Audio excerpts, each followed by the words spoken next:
Kita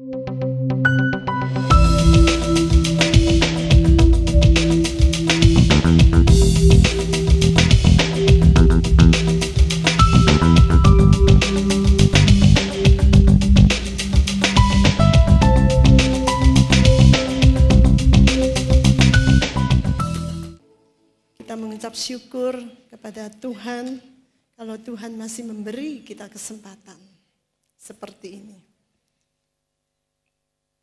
Meskipun kita tidak tahu saudara, kesempatannya diberikan kepada kita sampai kapan. Makanya kita harus menggunakan setiap kesempatan dengan sebaik-baiknya. Karena nggak akan selamanya kita punya kesempatan yang seperti ini. Ya. Tuhan kita itu baik, luar biasa.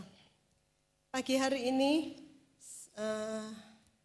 saya akan mengajak kita semua merenungkan firman Tuhan dari 1 Timotius pasal yang ketiga.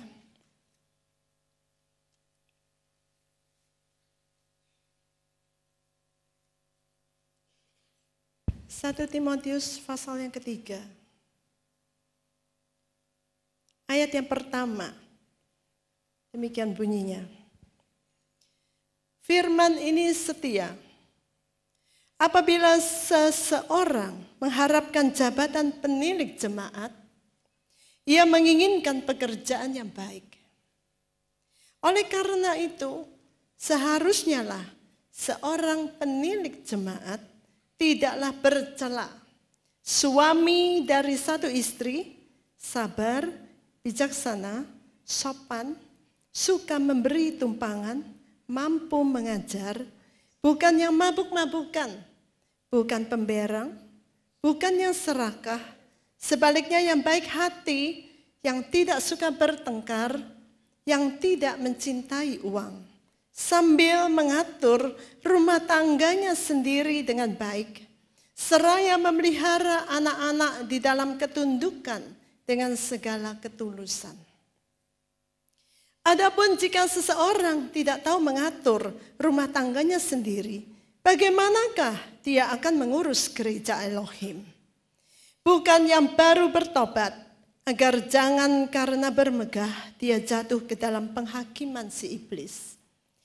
Dan seharusnya lah dia pun memperoleh kesaksian yang baik dari mereka yang di luar, supaya dia tidak jatuh ke dalam celaan dan perangkap si iblis. Sama seperti itu, para diaken yang terhormat, bukan yang bercabang lidah, tidak menggemari banyak air anggur, tidak serakah, sambil memelihara rahasia iman dengan hati nurani yang murni.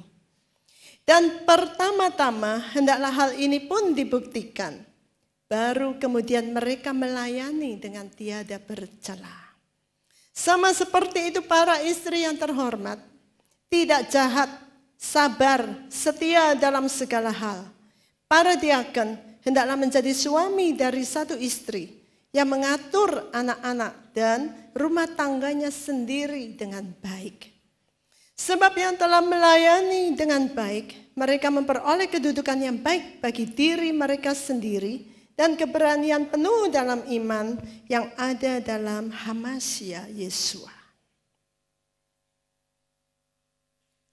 Saudara, mengapa kami mengangkat topik ini di hari kemerdekaan negara Indonesia?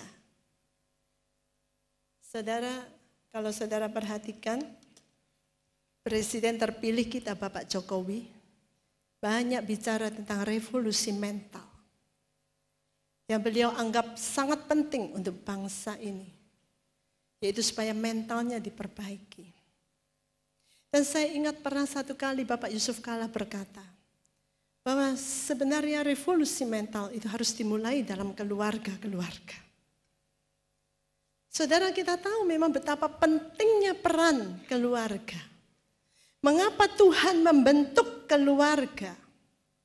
Karena Tuhan berharap dari keluarga itu akan muncul keturunan-keturunan ilahi. Dengan kata lain, orang-orang yang punya pribadi-pribadi yang bagus. Saudara, kita tahu bahwa memang seharusnya di dalam keluarga, di mana mama dan papa, ayah dan ibu, itu memberikan suatu perlindungan, pengayoman bagi anak-anaknya. Sehingga anak-anak bisa tumbuh dewasa di dalam pengenalan akan Tuhan, mengenal yang namanya kasih sayang. Saudara, menurut penyelidikan ya, anak-anak itu kalau tidak tumbuh dengan kasih sayang, mereka akan mengalami cacat di dalam jiwa mereka. Tidak cukup cuma anak-anak itu dikasih makan, dikasih minum aja, ya. Mungkin disekolahkan, dikasih uang dan sebagainya. Kalau nggak ada kasih sayang yang mereka rasakan, jiwa mereka akan kosong dan mereka akan mencari-cari kemana-mana. Untung-untung kalau mereka ketemu dengan yang benar. Kalau enggak, mereka akan tambah parah kerusakannya. Dan Tuhan berharap sebetulnya di saat Tuhan membangun suatu keluarga, seperti yang sudah pernah kita bicarakan dulu, Tuhan berharap keluarga itu bisa mencerminkan gambarnya Dia. Pasangan suami istri yang dipertemukan oleh Tuhan, Tuhan berharap di saat mereka disatukan di dalam Tuhan, mereka akan mencerminkan gambar Tuhan. Dan dari kesatuan itu akan lahir keturunan-keturunan ilahi yang akan membawa terang Tuhan di tengah-tengah dunia yang seperti ini.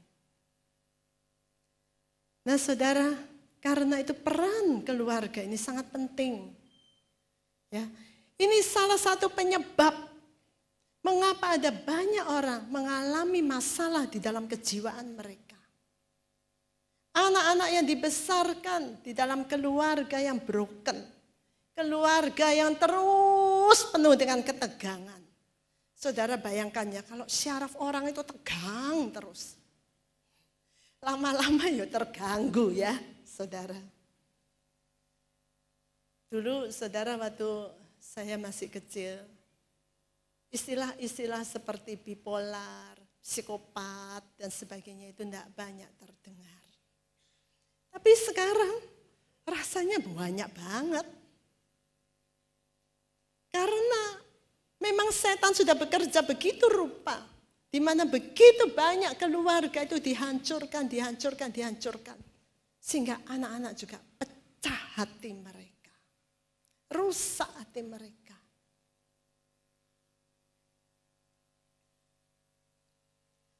Saudara, kita harus sungguh-sungguh memperhatikan hal ini. Dan pasti menyedihkan banget kalau Tuhan melihat di antara anak-anaknya itu ada keluarga yang seperti itu. Makanya dia pasti nggak mau, saudara. Hal itu terjadi untuk anak-anaknya. Tuhan menganggap penting hal itu.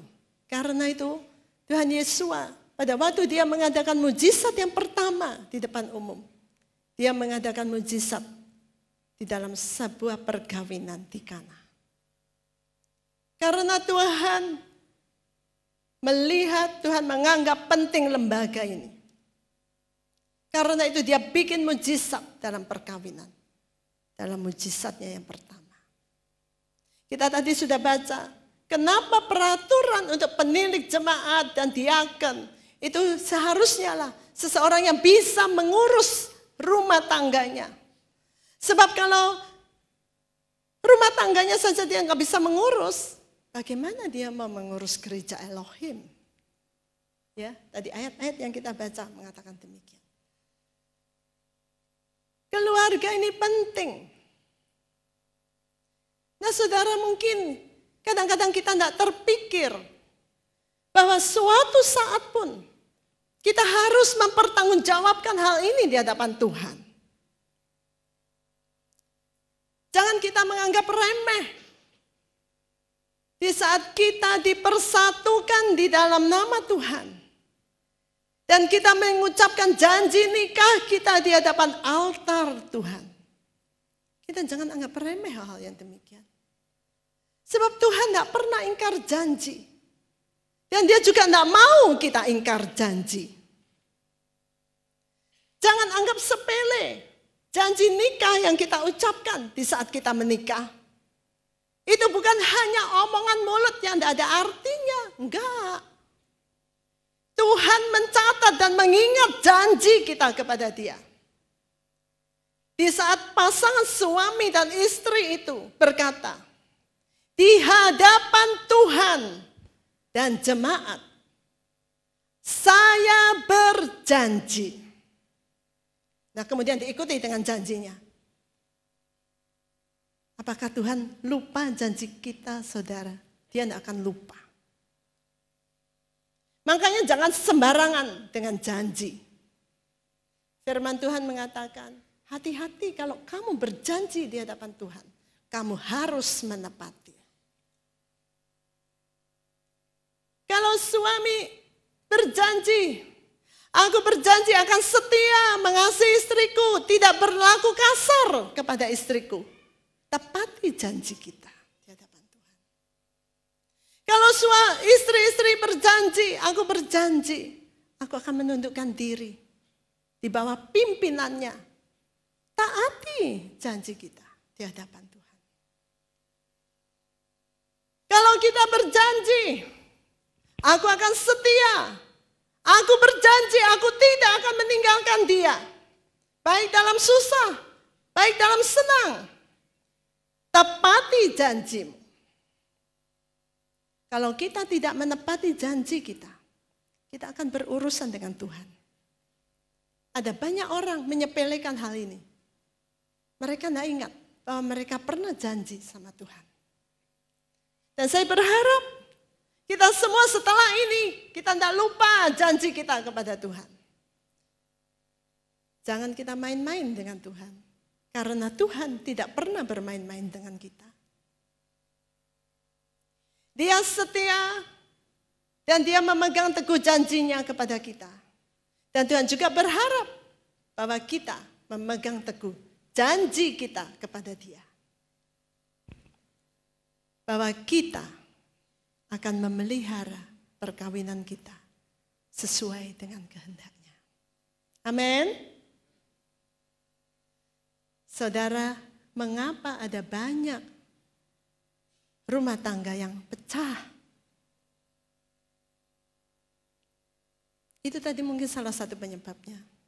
Penyebab yang lain, karena mungkin fondasi yang diletakkan itu tidak seperti yang Tuhan mau. Saudara, kalau saya bicara tentang fondasi, mungkin kita yang sudah menikah, kita merasa, walah wis kasep yo. Aku loh sudah meletakkan fondasi dan aku sudah membangun. Saudara, enggak ada yang kasep buat Tuhan. Tuhan kita masih tetap bisa buat mujizat. Kalau seandainya mungkin kita salah dalam meletakkan fondasi, kita bisa datang kepada dia. Kita bisa minta kepada dia. Tuhan, berikanlah pemulihan. Tuangkan anggur yang baru di dalam rumah tanggaku. Nah, saudara, ada beberapa hal yang perlu kita perhatikan di saat kita meletakkan fondasi untuk rumah tangga kita. Mungkin bagi anak-anak muda yang belum menikah, atau ya mungkin bagi semua saudara yang belum menikah, dan saudara mempersiapkan diri untuk masuk dalam pernikahan, hal-hal ini penting diperhatikan. Ada orang-orang yang menaruh fondasi secara tidak benar. Contoh, jangan taruh rumah tanggamu itu berdasarkan hal-hal secara fisik. Jadi kalau kita mencari jodoh, ya anak-anak muda perhatikan. Jangan hanya lihat tampilan luar. Oh, cantiknya. Wow, gantengnya. Ya. Mungkin kita hanya berdasarkan, oh ya karena dia cantik. Karena dia ganteng. Saudara, kalau seseorang ditanya, kenapa kamu memilih dia? Dan alasannya seperti itu. Gadis-gadis saya ingatkan ya, kalau kalian pilih pasangan, terus ditanya, pasangannya itu bilang, misalnya ditanya, kenapa kok kamu pilih aku? Terus dia bilang, iya soalnya kamu loh cantik, jangan mau. Jangan mau. Itu cuma gombal aja. Yang bisa berubah. Rapuh banget. Karena kecantikan itu tidak selamanya. Jangan mau. Atau mungkin hal fisik yang lain.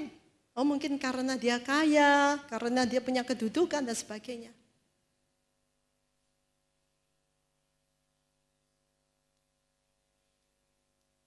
Atau mungkin karena terlanjur hamil misalnya. Makanya semua harus hati-hati ya. Kalau sudah mulai berpacaran harus sangat hati-hati. Jangan dianggap hal ini remeh biasa. Jangan mengikuti arus dunia ini. Kita akan tersesat dan tenggelam. Memang Tuhan bisa memulihkan, ya. Tapi kita harus menanggung banyak penderitaan di dalamnya. Atau mungkin karena faktor usia. Biasanya ini yang perempuan-perempuan, ya. Nggak mau jadi perawan tua. Jadi ya sudah, siapa aja, nggak apa-apa. Saudara jangan sampai nanti kecewa. Saya menemui ada berapa banyak orang yang karena alasan seperti itu, setelah menikah dia berkata, aduh tahu gini loh aku lebih baik tidak menikah. Jangan karena kasihan. Saya belajar ini dari mama saya. Mama dan papa saya itu dijodohkan. Jadi mereka tidak pernah pacaran, tidak pernah mengenal sebelumnya. Papa saya diajak ke rumah mama saya dan diperkenalkan oleh kedua orang tuanya. Waktu mama saya ketemu dengan papa saya, dia merasa kasihan. Karena memang papa saya itu mendapat banyak tekanan, saudara. Dia akan diberikan kepada orang lain ya, jadi dia diangkat anak sama orang lain. Dan dia itu banyak tekanan hidupnya. Dan waktu ketemu sama mama saya, yang bawa itu orang tua angkatnya ya. Dia itu sempat dibentak-bentak sama mama angkatnya itu di depan mama saya. Mama saya itu kasihan. Terus akhirnya waktu dilamar, ya dah diterima aja. Tapi saudara, saya tahu bahwa mama saya mempunyai banyak penderitaan. Tapi dia seorang wanita yang luar biasa. Meskipun saya tidak mau punya pernikahan seperti mereka. Yang terakhir mungkin karena guna-guna. Wah ini parah banget saudara. Ya. Seseorang senang kepada seseorang, tetapi orang itu nggak mau. Terus akhirnya pakai cara itu. Dengan guna-guna, pergi ke dukun dan sebagainya. Saudara, kalau kita sudah meletakkan dasar yang salah, kita bisa datang kepada Tuhan. Mengakui dan kita bisa minta ampun dan kita bisa minta supaya Tuhan memulihkan. Nah saudara, ada 3 hal yang perlu kita perhatikan di saat kita menaruh fondasi untuk rumah tangga kita. Yang pertama, yang penting banget, itu adalah cinta yang tulus. Yang kedua, itu kehendak Tuhan. Dan yang ketiga, tentunya firman Tuhan akan menjadi landasan yang sangat kuat untuk rumah tangga kita. Cinta yang tulus, tadi saya sudah sempat singgung ya, saudara. Jadi bukan cinta karena begini, karena begitu, karena kamu cantik, karena kamu ganteng, karena kamu punya uang, karena kamu punya kedudukan, karena ya seperti itulah. Tetapi cinta karena aku cinta kamu. Karena aku menerima kamu apa adanya. Saudara, pada waktu saya pacaran dengan Pak Loki, Dan kami memutuskan untuk jadian. Dosen saya sempat tanya sama saya. Dia bilang, kenapa you kok pilih Loki? Apa yang kamu lihat di dalam dirinya Loki?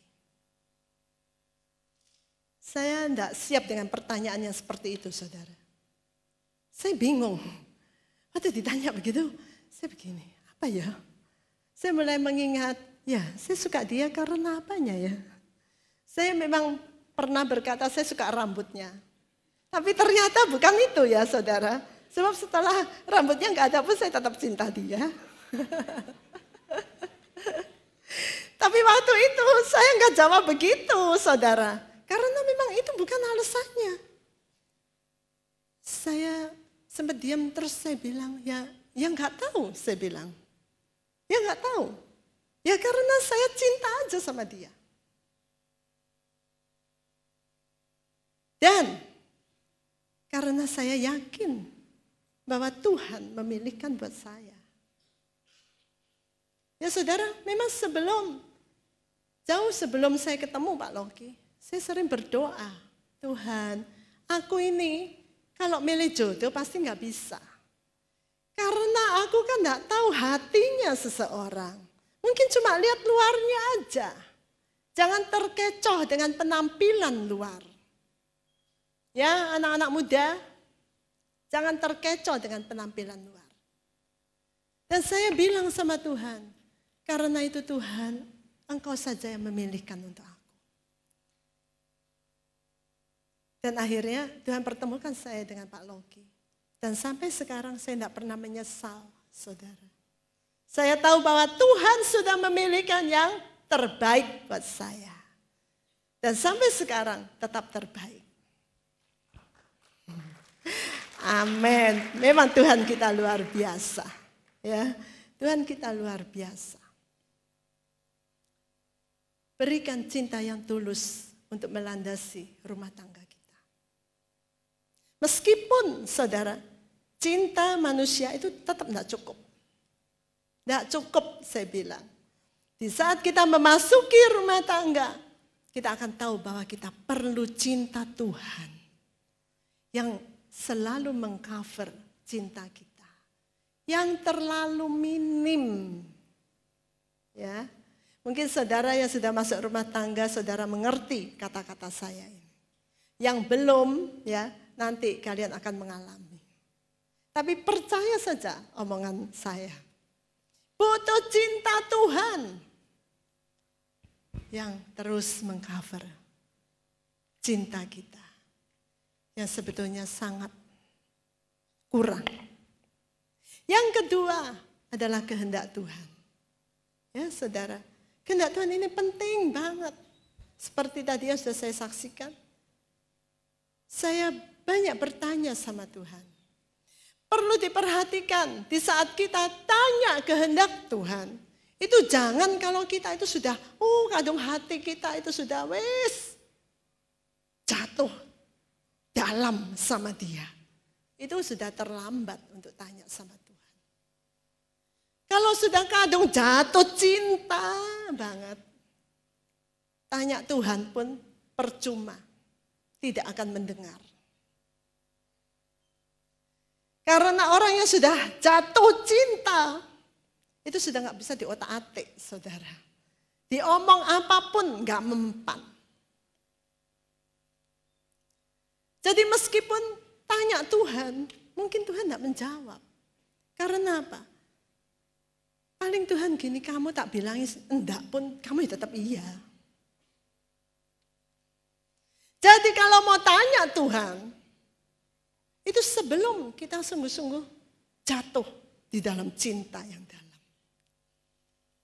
Jadi kalau mulai sudah tertarik, mulai lihat, cowok itu ada perhatian sama aku. Periksa hati kita, apa kita juga suka dia. Mulai ada rasa suka, datang sama Tuhan, tanya, Tuhan, apakah dia jodoh yang Tuhan sediakan buat aku? Yang cowok juga begitu. Kami dulu waktu pacaran, sebelum kami jadian, saudara, kami bergumul dulu di hadapan Tuhan.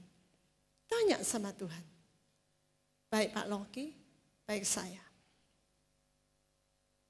Saya ingat kata-kata yang Pak Loki ucapkan sama saya. Itu bukan aku cinta kamu, aku suka kamu. Enggak. Sama rasanya enggak pernah yang ngomong gitu ya. Saudara, karena Pak Loki ini orangnya enggak suka gombal. Ya, saya suka pria yang begitu. Tuhan itu tahu dan dia berikan saya orang yang sangat tepat. Enggak usah gombal, yang penting buktikan. Ya. Jadi kata-kata yang pertama yang diucapkan pada saya, coba kamu doakan. Coba kamu gumulkan. Ya. Dan kami bergumul. Saya bergumul, dia bergumul. Setelah Tuhan menjawab, baru kami jalan bareng-bareng. Cari kehendak Tuhan. Karena Bapa di surga yang paling tahu apa yang terbaik untuk kita. Ya, yang ketiga, yaitu firman Tuhan. Ada banyak firman Tuhan tentang keluarga. Tapi hal yang paling penting, saudara, firman-Nya yang berkata harus seiman dan sepadan, itu penting banget. Ada banyak orang yang mengabaikan hal ini. Anak-anak muda, biasanya kalau sudah kadung cinta, sudah buta semua. Sudah nggak peduli. Mau seiman, mau enggak.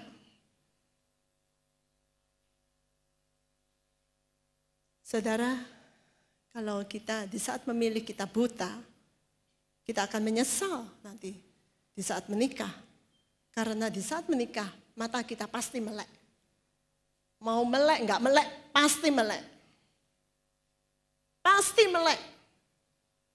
Mau lihat, enggak lihat, pasti lihat. Sudah enggak mungkin lah. Kalau pacaran, masa-masa pacaran, masih ada banyak hal yang bisa ditutupi. Atau mungkin kita juga merasa itu enggak apa-apa, enggak apa-apa. Karena apa? Kita jarang-jarang ketemu. Meskipun sering ketemu, kita tidak selalu bersama dengan dia. Tapi di saat kita harus tinggal bareng, di saat bersama-sama, bangun tidur, lihat dia, mau tidur, lihat dia. Kita akan melihat sampai hal-hal yang paling kecil kita akan lihat.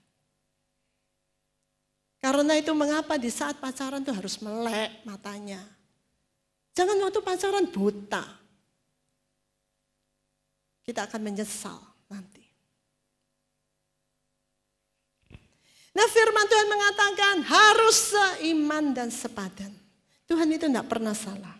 Karena dia tidak mau kita itu mengalami banyak kesusahan dan penderitaan nantinya. Dan yang kedua, saya khusus mau bicara kepada para istri. Sebab nanti untuk suami bagian Pak Loki. Para istri dan para calon istri, kita ini diciptakan Tuhan untuk menjadi penolong. Dan kita nggak bisa jadi penolong yang baik kalau kita tidak tersambung kepada penolong agung, yaitu Roh Kudus. Roh Kudus adalah penolong agung. Kita nggak mungkin bisa. Coba bayangkan, untuk menundukkan diri saja, itu seringkali susah buat kita. Karena kita punya kemauan, kita punya kehendak, kita masih manusia. Tapi firman Tuhan mengatakan bahwa istri-istri harus menundukkan diri kepada suami. Seperti kepada Tuhan. Ini tidak gampang loh saudara. Ini tidak gampang. Saya kemarin sempat omong-omong sama Pak Loki. Tapi Pak Loki sempat koreksi saya. Saya bilang begini. Ya susahlah untuk mentaati firman itu. Bagaimana para istri mau menundukkan diri kepada suami seperti kepada Tuhan? Kalau suaminya nggak seperti Tuhan, saya bilang. Katanya Pak Loki, sampai mati ya nggak bisa jadi kayak Tuhan. Pak Loki bilang begini, coba kamu lihat aja sekarang. Orang sama Tuhan, apakah orang itu juga taat 100%? Ada orang yang 100% betul-betul taat banget sama Tuhan? Biasanya masih tetap ada, saudara, nggak taatnya, ya. Para istri, saya tahu, memang tidak mudah untuk menundukkan diri, sementara kita juga punya tugas sebagai penolong. Kadang-kadang kalau kita melihat suami kita mungkin melakukan suatu kesalahan, pasti kita ngomong. Tapi ingat bahwa dia tetap kepala. Bukannya kita nggak boleh kasih pendapat, boleh. Dan saya rasa kita harus kasih pendapat. Tetapi tetap keputusan terakhir itu dia yang memutuskan. Salah nggak salah, enak nggak enak, ada resiko nggak ada resiko, ya kita harus ikut. Mungkin di saat dia salah mengambil keputusan dan ada sesuatu yang terjadi dan kita harus ikut menanggung, yaitu kemuliaan kita. Tapi ada satu rahasia yang besar, yaitu kita bisa berdoa dan minta kepada Bapa. Maka penolong agung itu pasti sanggup menolong kita. Saudara, kami mengalami banyak pergumulan juga. Ya, jangan dikira meskipun kami sudah melandasi dengan cinta yang tulus, dengan kehendak Tuhan, berusaha mengikuti firman Tuhan. Tapi namanya masalah ya tetap ada, saudara.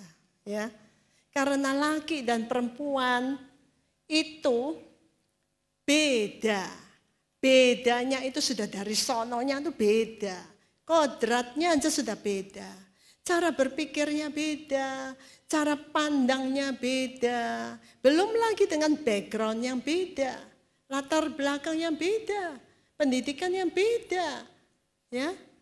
Aturan-aturan dalam rumah tangga di mana suami dibesarkan, istri dibesarkan itu beda. Jadi kebiasaannya beda.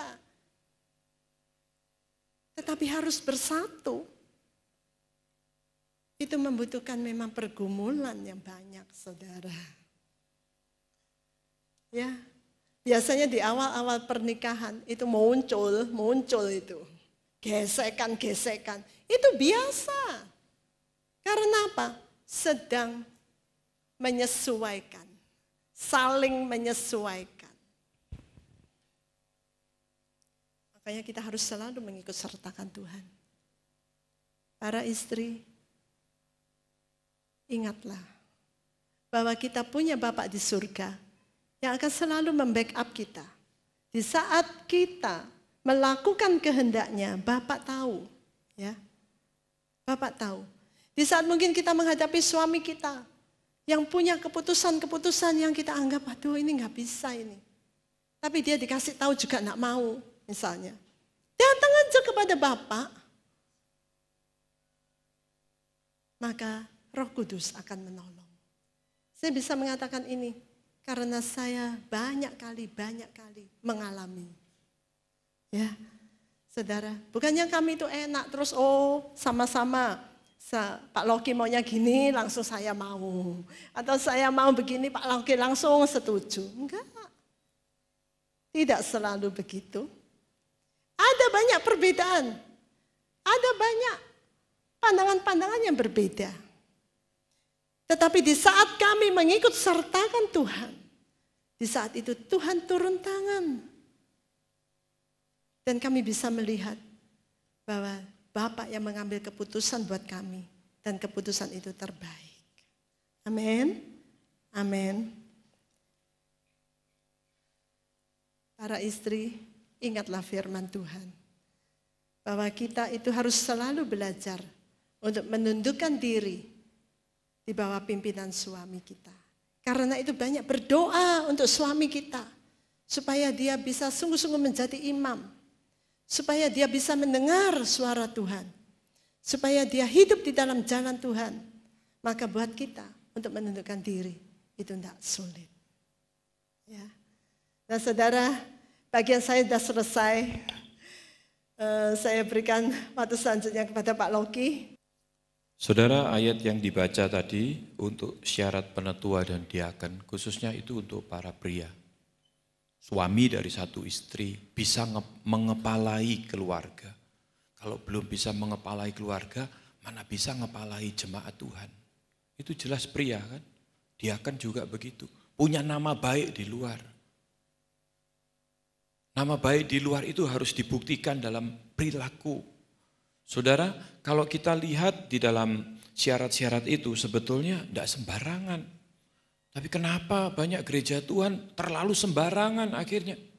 Menempatkan pemimpin-pemimpin yang tidak punya nama baik. Saya pikir ini hal yang sudah penuh keterikatan. Ini yang perlu dimerdekakan. Saudara, kalau kita perhatikan di dalam kehidupan seorang suami ya. Kalau kita lihat saudara, tadi dasar yang diberikan oleh istri saya yang pertama itu cinta yang tulus.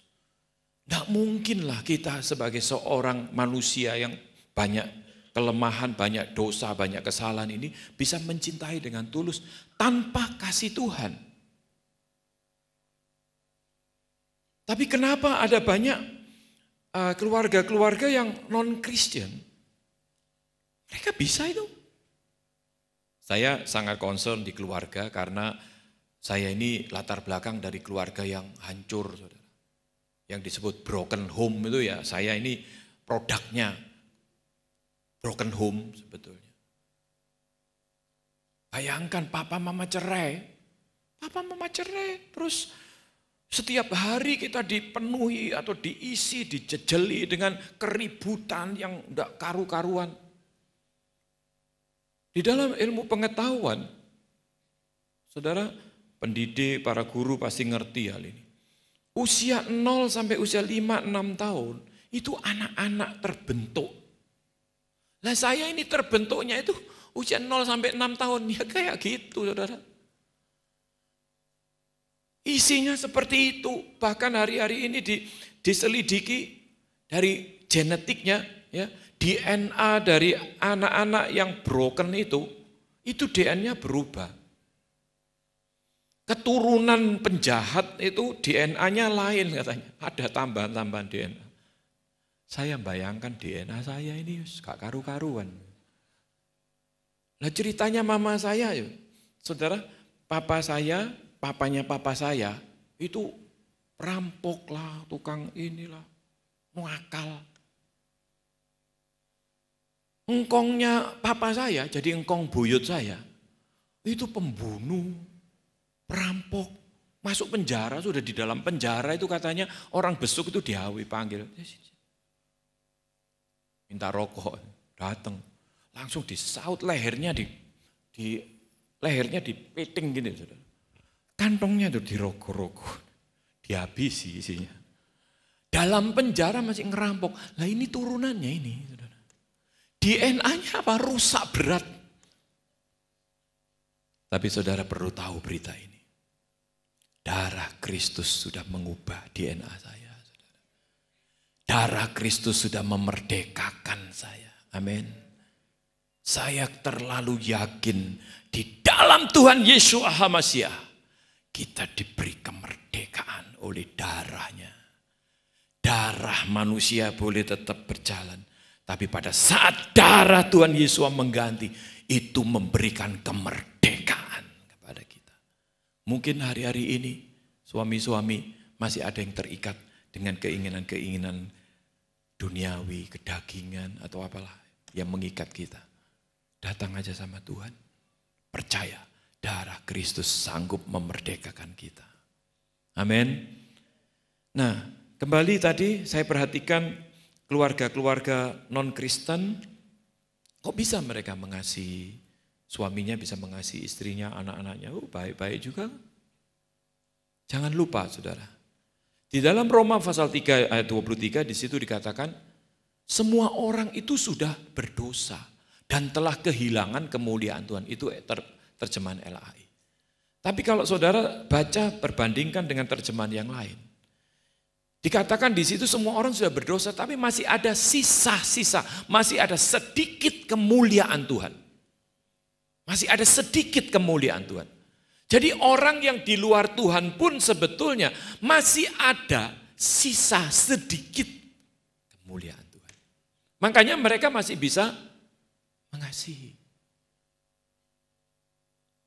Nah, yang kedua untuk saudara dan saya yang sudah percaya, ya, para suami yang sudah percaya Tuhan, seharusnya kita ini sudah mempunyai kasih Tuhan. Kasih Tuhan itu kasih agape. Kasih yang tidak bersyarat. Sudah dibuktikan oleh Tuhan. Nah, saudara dan saya adalah orang-orang yang percaya dan memiliki kasih itu. Saya terlalu heran kalau ada suami-suami yang tidak bisa mengasihi istrinya, sedangkan dia sudah mengasihi Tuhan. Dia sudah percaya Tuhan. Saya terlalu heran. 1 Korintus pasal 13 mulai ayat yang keempat, saudara bisa baca, itu bicara tentang kasih. Kasih itu sabar, kasih itu murah hati, kasih itu lemah lembut, kasih itu tidak menyimpan kesalahan orang, kasih itu menutupi banyak dosa. Tapi betapa banyak suami-suami yang, aduh, kesalahan istrinya diingat terus untuk nindas dia. Tidak bisa sabar, tidak bisa lemah lembut. 1 Petrus pasal 3 dikatakan, hai suami-suami, ya, kenapa engkau tidak bisa lembut, tidak bisa sabar terhadap istrimu sebagai kaum yang lebih lemah? Sebagai teman pewaris pada kerajaan surga. Hiduplah bijaksana dengan istrimu supaya doa-doamu tidak terhalang. Kenapa ada banyak suami-suami doanya terhalang? Jawabannya cuma di dalam firman Tuhan. Karena dia tidak berlaku bijaksana, tidak lembut dengan istrinya, tidak bijaksana sama istrinya. Tidak sadar bahwa itu pasangannya adalah teman pewaris kerajaan surga. Kalau ribut terus jadi apa? Kalau tinju itu apa? Sparring partner, ya masuk neraka dua-dua, saudara. Itu teman pewaris kerajaan surga. Firman Tuhan berkata 2 atau 3 orang berdoa demi nama Tuhan, meminta apapun, Bapa di surga akan beri. Suami istri kalau berdua berdoa, tidak ada ikatan yang paling kuat di antara suami dan istri, saudara. Sahabat saja bisa pisah kadang. Saudara kembar aja sudah bisa pisah. Kalau sudah menikah ya sudah lulu gua-gua. Tapi suami istri hidup terus menerus seumur hidup. Bersatulah. Berdoa, minta apapun. Bapak di surga lakukan. Luar biasa kan? Luar biasa, saudara. Jangan dibuat sparring partner, tapi jadikan dia itu teman pewaris kerajaan surga. Bangun hubungan yang baik supaya bisa mendapatkan warisan surga yang kekal. Tidak bisa, saudara, kita mengasihi istri kita dengan kasih kita sendiri, dengan cinta kita, tidak bisa. Jadi kalau saat-saat kita itu menghadapi istri, ngomel-ngomel, biarkan aja lah, ngomel, diam aja. Sabar, kasih itu sabar. Wah, istri belanjanya kurang, terus ini minta, kasih itu murah hati, kasih aja, saudara. Murah hati, asal suami punya loh ya. Kalau enggak punya ya bilang aja enggak punya, masuk disuruh ngerampok. Enggak punya kok.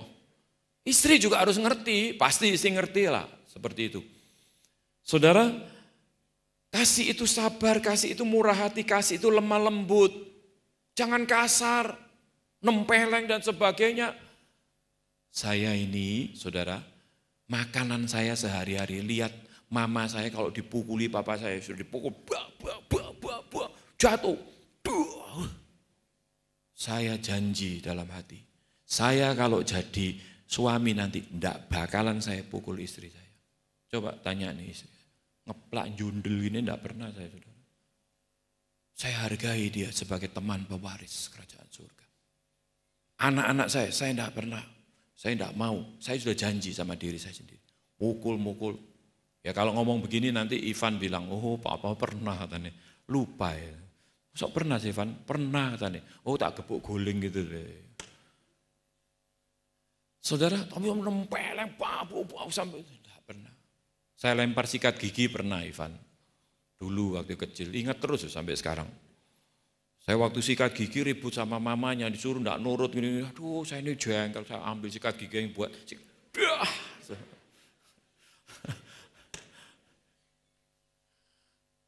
ya masih saudara, terbatas juga. Kasih yang dari Tuhan itu yang saudara dan saya butuhkan. Kalau kita betul-betul mengandalkan Tuhan, kalau istri begini ya diam. Nanti kalau sudah dia reda baru kita ngomong enak-enak. Jangan waktu panas-panasnya apinya menyala terus kita tambah ini. Itu seperti api disiram bensin jadi ribut. Ya. Kayak tadi disebutkan istri menundukkan diri, banyak dipakai oleh suami-suami ini sebagai senjata. Tunduk titik. Nah titik tunduk itu. Bukan tunduk terus dalam arti yes man. Pernahkah kita, tadi istri saya sudah cerita ya, istri menundukkan diri seperti kepada Tuhan. Terus istri saya gini, wah enak ayo, kamu sudah jadi Tuhan belum? Sudah jadi seperti Tuhan belum? Kaget saya saudara. Tidak ada manusia atau suami yang bisa jadi kayak Tuhan. Menundukkan diri seperti kepada Tuhan. Lah wong kita ini sama Tuhan aja enggak terus taat kok. Ya toh? Bagaimana? Ya sekali-sekali waktu emosi meledak terjadi bisa tunduk. Atau mungkin diam, harus ini. Nah coba dalam kehidupan sehari-hari dia nurut enggak? Ada yang didengar enggak pendapatnya? Kalau sudah ada yang didengar ya itu emosi sesaat. Sama seperti istri-istri. Kalau misalnya tak tinggal sudah. Lu tinggal kemana? Enggak tahu, enggak usah diurus. Kembali ke orang tua. Saudara itu sama, tidak mentaati janji nikah kan. Janji nikahnya kan dalam susah maupun senang aku tetap bersamamu. Gombal. Kalau enggak dituruti kan gombal itu sudah. Tapi saya berharap di sini enggak gombal-gombal janji nikahnya ya, itu diwujudkan. Jadi saudara, suami-suami kita punya Tuhan yang mampu memberikan kepada kita kasih itu. Kasihi pasangan kita dengan kasih Tuhan. Suami bertanggung jawab sebagai kepala. Banyak suami-suami kalau urusan rohani itu urusan istri. Enggak loh. 1 Petrus pasal 3 tadi ngomong kenapa sampai doamu terhalang. Berarti doa-doa, saudara firman Tuhan bilang ya, kepala daripada Kristus itu Bapak di surga. Kepala daripada suami itu Kristus. Suami kepalanya istri. Berarti sebetulnya yang jadi imam di dalam keluarga itu adalah suami. Kita tidak bisa menyerahkan hal rohani itu kepada istri. Doa urusan mula. Wis rajin ke persekutuan, rajin kemana, ke gereja, kemana. Doa terus. Doakan aku. Dianya enak-enak. Oh itu bukan suami yang menurut apa yang Tuhan mau. Taunya urusan duit gitu ya. Enggak, siapa bilang. Suami juga jangan tertipu dengan pokoknya uang itu urusannya. Enggak saudara. Kalau kita bijaksana, lemah lembut, hargai sebagai teman pewaris, doa-doa kita tidak terhalang, Tuhan akan memberkati kita. Sehingga kita bisa mampu menjadi kepala keluarga, baik sebagai imam maupun bertanggung jawab terhadap kehidupan keluarga. Tapi kita jangan hanya fokus pada, oh ini tanggung jawab saya cari duit untuk siapa? Sebetulnya kalau jujur ya untuk dirinya sendiri. Kepuasan dirinya sendiri. Buktinya kalau istrinya minta tambahan uang belanja ngomel-ngomel kok. Untuk siapa? Anak-anaknya minta gini, anak-anaknya juga takut minta. Tapi sebetulnya kalau kita doanya tidak terhalang karena kita itu memperlakukan firman Tuhan dalam kehidupan kita, ya Tuhan akan memberkati kita loh. Tuhan akan memberkati, saudara. Untuk suami-suami yang terhalang, ya berkat-berkatnya secara jasmani, coba periksa diri. Mungkin ada hal-hal yang sudah tidak ada cinta lagi terhadap pasangan kita. Kita anggap ini cuma alat saja untuk pemuas nafsu, alat saja untuk diperas apa, wah, untuk hidupan rumah tangga, kehidupan. Bukan loh, saudara. Teman pewaris kerajaan surga. Nah, ini satu hal yang Tuhan mau. Tidak menutupi banyak kesalahan. Ya sudahlah, diampuni. Saya bersyukur, saudara, kalau Tuhan itu sudah enggak gampang lupa kesalahan orang lain. Lupa. Ya bukan memang itu saya lupa benar. Enggak saya ingat-ingat. Saya misalnya ditanya sekarang kesalahan istri, ya enggak, lupa saya. Ya pasti ada salahnya juga lah. Tapi bukan itu yang muncul terus. Saudara, saya rindu setiap kita sebagai suami-suami, ya, cinta kita yang tulus itu tidak mungkin keluar dari diri kita sendiri. Tapi kalau kita dapatkan Tuhan, cinta dari Tuhan itu yang bisa kita aplikasikan dengan pasangan kita. Rindukan supaya itu terjadi di dalam kehidupan setiap kita. Saya yakin, saudara, hari ini hari kemerdekaan. Jangan sampai ada keterikatan di dalam kita. Hari diperingati sebagai hari kemerdekaan bangsa ini. Ya sudah, ini untuk bangsa kita. Tapi saudara mesti tahu, Tuhan Yesus datang, itu bukan berhenti sampai keselamatan. Keselamatan itu artinya merebut kita dari hamba dosa menjadi hamba kebenaran. Kita dimerdekakan dari semua perhambaan dosa. Dimerdekakan. Jangan kita memperhamba diri lagi sama dosa. Karena kita sudah dimerdekakan dari segala perhambaan dosa. Bukan berarti kemudian kita bebas lancar, tidak ada pergumulan. Selama daging ini masih, tubuh ini dicubit masih sakit, pergumulan itu masih ada. Saya masih ada pergumulan untuk kedagingan. Tapi Kristus sudah memerdekakan saya dari semua perhambaan dosa. Dan saya cuma datang sama Dia, bebas merdeka. Sudah menjadi orang merdeka kok. Pergumulan masih ada, tapi serahkan pergumulan ini kepada Tuhan. Karena kita sudah menjadi hamba kebenaran. Saya yakin saudara, Tuhan kita itu Tuhan yang luar biasa. Dia memperlengkapi saudara dan saya. Dia membimbing saudara dan saya. Suami-suami jangan pernah berkecil hati, kita punya Tuhan. Tuhan sanggup untuk memberikan kepada kita hal-hal yang kita tidak mampu. Ya, karena janji saya enggak mau mukul istri, enggak mau mukul anak kalau memang Tuhan percayakan nanti. Sampai hari ini, saudara. Itu terbukti oleh anugerah Tuhan, bukan oleh kuat dan gagah saya. Enggak mungkin secara manusia. Karena lahir di tengah-tengah keluarga seperti itu, dibesarkan seperti itu ya. Tapi oleh darahnya Tuhan memerdekakan saya. Hari ini kalau ada di antara kita yang masih terikat, percayalah, kemerdekaan itu sudah diberikan. Kita telah dibebaskan dari semua perhambaan dosa. Dan perhambaan dosa menjadi hamba kebenaran. Kita sudah dimerdekakan dari segala perkara yang berhubungan dengan dosa. Dan kita menjadi orang-orang yang merdeka. Mari kita sama-sama tunduk kepala.